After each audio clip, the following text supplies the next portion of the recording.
the fortunes of the many small businesses and agricultural enterprises that depend on Nigeria trade and commerce.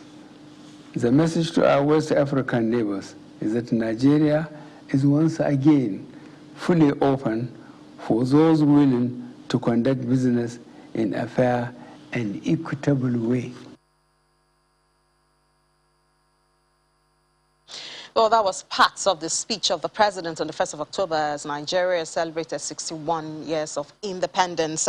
And to discuss, well, the economic side of that and the administration's effort, we have with us a former deputy governor of the Central Bank of Nigeria, Mr. Tunde Lemon, now to talk about what the president has called re-strategizing of the government's policies to deal with the economic impact, especially of COVID-19, among other challenges. Good to have you, Mr. Lemon. Good morning. Thank you so much for joining us. Good morning, Ine. Thank you for inviting me. Good to have you, sir. So we had part of what the president said. I'm sure the speech of the president has been everywhere since Friday. He talked about re-strategizing to curb the impact of COVID-19. Obviously, COVID-19 is a problem not just in Nigeria. I mean, the impact has been global. How would you assess the re-strategy of this administration in dealing with the impacts of COVID-19 and other challenges that the nation has had to face? Thank you. We had the government loud and clear through the president. And also last year, so much was said about revamping the economy and re-strategizing.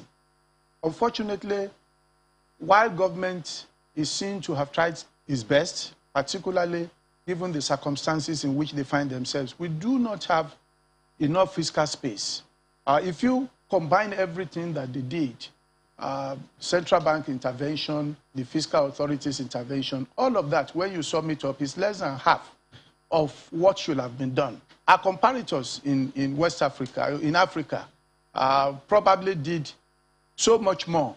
I'm not sure we did up to 4% of our GDP when our comparators have done much more. But unfortunately, we can't blame the government today because the space, the fiscal space is not there. It's just unfortunate because we've been saying this time and again that we needed robust reserve level, which should have assisted us. Recall that about 10, 15 years ago, when we had the global financial meltdown, we were able to deal with it better because we had robust reserve buffer. But today, our reserve level is just 34 billion. And then when you look at what government can do, it's so little compared to the issues that we have on ground.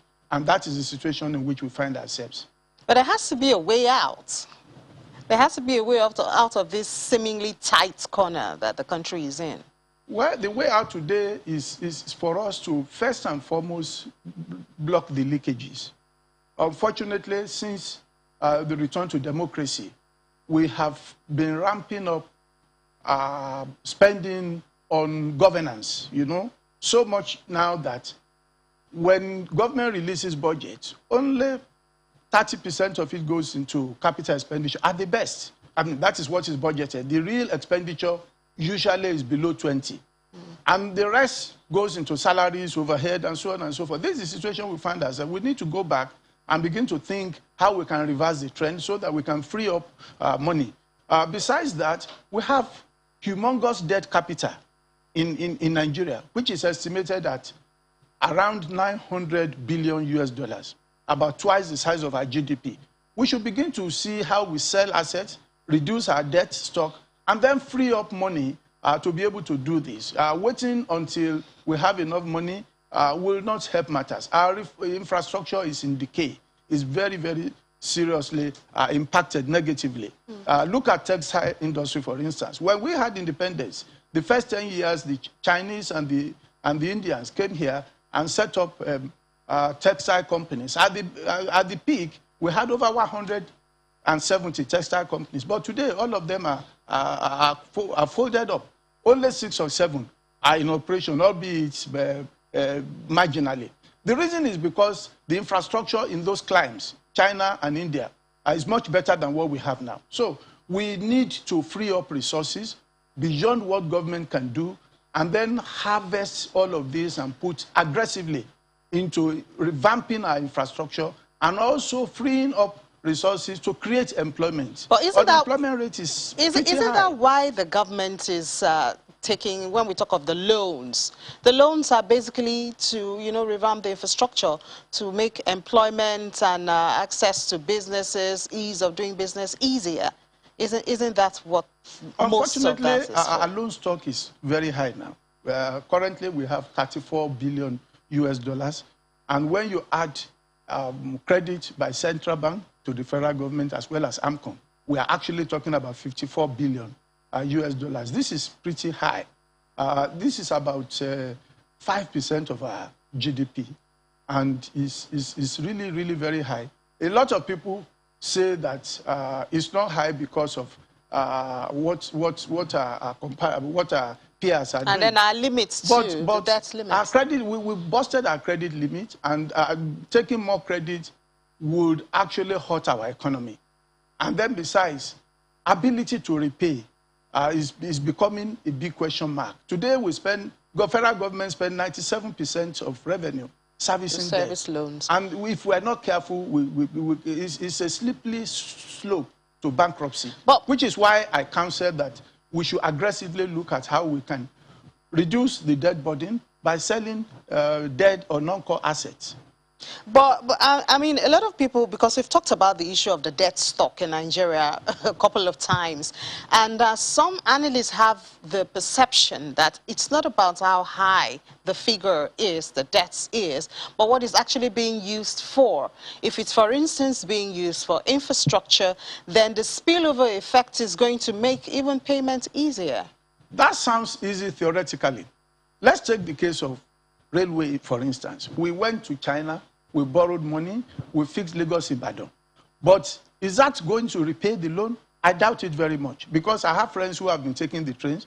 You have to pay cash, you have to physically get to Ebute Metta to pay. And then when you look at the way it is run today, we are not going to pay that debt from the revenue derivable. My take is that we should actually privatize this particular sector. Sorry, sir, let me interrupt you. When you say we are not going to be, is it because you don't have the market for it, or because it's not being run transparently? Well, I think it's both. Because when you look at the way it is priced, today, if you are going from London to Manchester by rail, you pay almost double the price you pay when you are going on a coach. But in Nigeria, it's only 4,000 from Lagos to Ibadan. Which people still say is expensive. But which people still say is expensive. It's not expensive because this is capital intensive. And when you look at the ease, when you look at the value you derive, mark you, that is even business class. Economy class is just 1,500 or 2,000, which is very, very small. It's supposed to be slightly more expensive than going by bus or whatever, because it takes you there faster, there is no hold up, there is no stress, and so on and so forth. And until that is done, we would not be able to recover, to be able to service the loan. That's my worry about this. If you can free up, if you can get the private sector to run those institutions, we will get better value, and then we'll be able to service. And then we also, of course, have the discussion on diversification, because if we are talking of boosting the economy, then we need to increase our source of revenue, you know, if we want to boost our revenue and be able to meet up with responsibility. How is that going? Well, you see, when you look at the composition of our GDP, we are diversified already. But the problem, of course, is that the private sector cannot ramp up activities at the pace that they should, because we don't have good enough infrastructure. If we have good enough infrastructure, we'll then be able to have a private sector that will be more vibrant, and we'll be able to create more jobs, and so on and so forth. People say that our economy is not diversified. I beg to disagree. It is. When you look at the GDP composition today, look at what telecoms is doing, look at what so many other sectors are doing. But I believe that what is happening is that we've not been able to unleash the potentials we have in the private sector because of so many things: security of life and property, decay infrastructure, ease of doing business. All of this is what we need to do to be able to create that jump that we need. We need to jumpstart this economy by encouraging the private sector. And this is the sector that will actually create those growth that we want, not government. So when you talk about encouraging the private sector, the government has talked a lot about the ease of doing business, which I believe, you know, is to encourage the private sector. We also see a lot of fintechs coming up when you talk of ICT. What other encouragement would you expect to see? Thank you. Let's take ease of doing business, for instance. We have improved by 1 or 2 notches. But again, are we as competitive as our competitors in Africa? Look at Ghana, look at Egypt, look at Kenya. I believe we're still far behind. So that we even still need to do. Some of the regional, some of the economic activities that are happening, you will be surprised that even Ghana is a better destination for foreign investors than Nigeria. And the reason, of course, is because, yes, we pride in saying that, oh, we have improved on ease of doing business, but if we are improving from number 90-something to number 70-something, and our peers are number 4, 5, 6, then you know that we still have a long way to go. And how do we do that?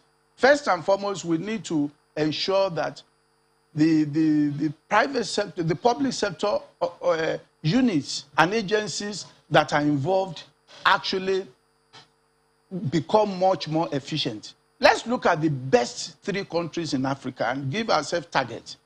We are going to surpass this because, you see, the global economy is becoming more and more competitive, and everybody is trying to ensure that they improve efficiency to be able to access global capital.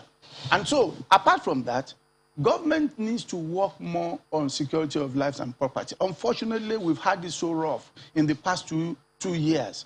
And I want to appeal to political authorities. This is not about politics. Let's have a bipartisan approach. Let's all sit down and see what we can do.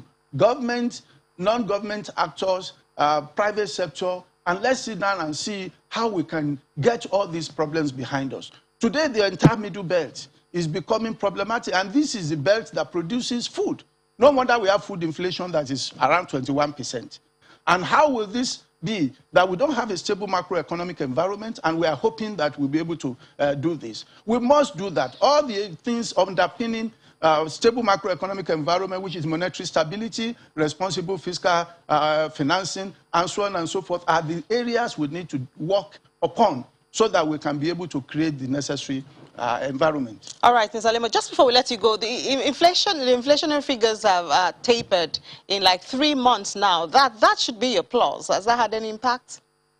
For me, why should it be a plus? It's very marginal. And don't forget, some of the so-called improvement we are seeing is just as a result of the cycle and then the base effect, because you find out that inflation spiked, and then, of course, because it tapered a bit. What is it now? 17-point-something%. That cannot take us anywhere.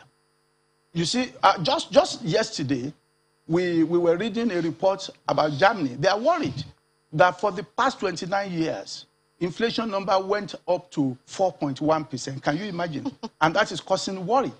Yet in Nigeria, we are celebrating improvement in inflation numbers from 18% to 17 point. Actually, it should be 17.5. This indeed is what we need to do. Central bank and other institutions should sit down and see how we can work so hard to bring our inflation number to lower single digits, not even 9%, 3-4%. Others are trying to do that. That is when our currency will be stable, and that's when we'll be able to drive the stable macroeconomic environment. A lot of conversations to have, because we also have the reality of the inflation figures apart from the inflation reports. We have to leave that for another time. Thank you so much, Mr. Tunde Lemo, former Deputy Governor of Central Bank of Nigeria, for joining us this morning for this conversation. You're welcome. Thank you.